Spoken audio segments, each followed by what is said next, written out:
when the world blows up, the only thing left will be cockroaches and Keith Richards. Right. Yeah, something like That's that. Probably, I mean, he's indestructible. Yeah. Well, yeah, but we're just pointing out, like, illegal drugs, these guys live forever. Prescription drugs, pills. They're all dying. Elvis. And Yeah. If it doesn't, if it doesn't grow, in the earth, I avoid it. That's my, that's my own. So you don't like the chemicals? Yeah, nothing synthetic. You like the real pure. Yeah, I mean.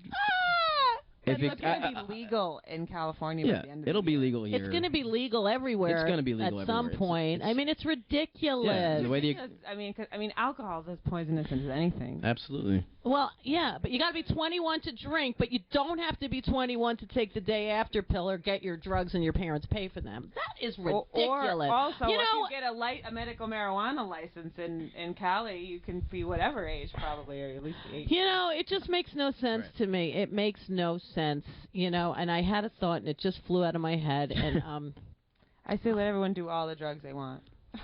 I mean, get sick of them faster, I don't know. Self-medicating. I think if I have kids, I'm when just gonna. When we were younger, I'm a little older now. When we were younger, we self-medicated. We didn't have doctors writing us scripts for depression, for this, for that. That's I mean, yes, it's all good, and it is necessary. I'm sure many of the children taking it, I am not knocking that whatsoever. A lot of kids, it's helping society in some ways, but then all these deaths. I don't either. I don't either. I'm just saying it to protect myself.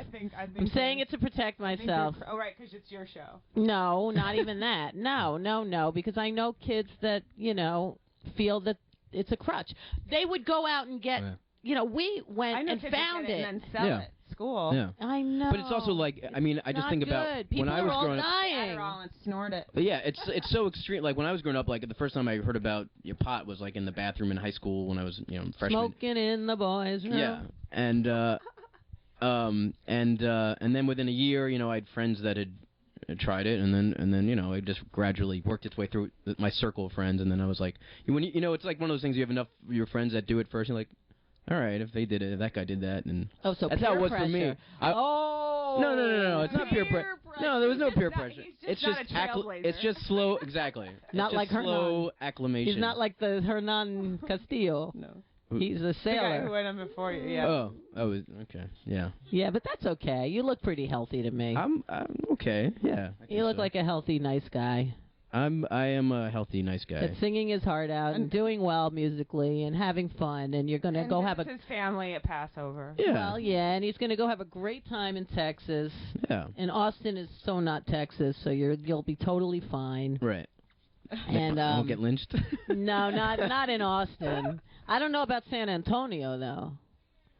But no, I think you better be careful in San Antonio. Yeah. I don't know. I think you'll be fine. I think you'll be just fine. And I think you're going to have There have been Jews time. down there before. I think it'll be maybe. Right. Well, they're all in Austin, I think. Oh, yeah? Maybe Dallas. I don't know. I don't really take the what is going on right now? That census. Oh, I heard. But fill it out. Really? Fill it out? Wait. What? Know how many children are in schools and how much? I don't know. I guess I was just. My uncle, and then we're gonna have to say goodbye soon because the show has come to an end. But my uncle used to tell me surveys and all that stuff. He used to say a lot of surveys are done by people in jail because those people have to fill it out. That's because true. they don't have a choice, and everybody lies. So, he's like, most things will, and so, just because he told me that when I was a kid, right. Every time I see a survey, I mean, I do them pretty accurately if I have to. You do them on Facebook if it's like, what's my name? Yeah, I do it the best. Yeah, but in the back of my mind, I think it's all a bunch of crock. And my other grandpa, on my other side, told me a story just because of Craig Greenberg about kosher, and it really, he worked in a butcher shop in Brooklyn when he was a kid, and he said there was a kosher bakery and a butcher, and I got the bakery from that bagel girl, Cake. There were two butchers next to each other, a kosher and a regular. Wait, not baker, kosher. Butchers. Not, okay. And they shared a freezer in the back. Oh, yeah. And he was like, he would say, believe what you want. But so from both sides of my family, they all taught me that nothing There's so much real. hypocrisy, in everything. Just to give you, I dated someone when I was younger that became. She was Jewish and she became religious. She went away. Poor thing. God bless her, though. I mean, she was cool. But she wasn't like one of these people that had a total like. I don't care. She was always kind of conservative, and then she kind of went in that direction. Her. It wasn't like. Yeah, I don't mean it. No, and it wasn't like you. But I'm saying, sometimes people have like these huge turnarounds, and you just know they're like kind of full of it because it's just too extreme. Like for her, it wasn't. Anyway, so, and she got married a couple years later. And she was religious, so supposedly they don't, do anything before they're married, right? With the sheet. Right. So, I've heard about that.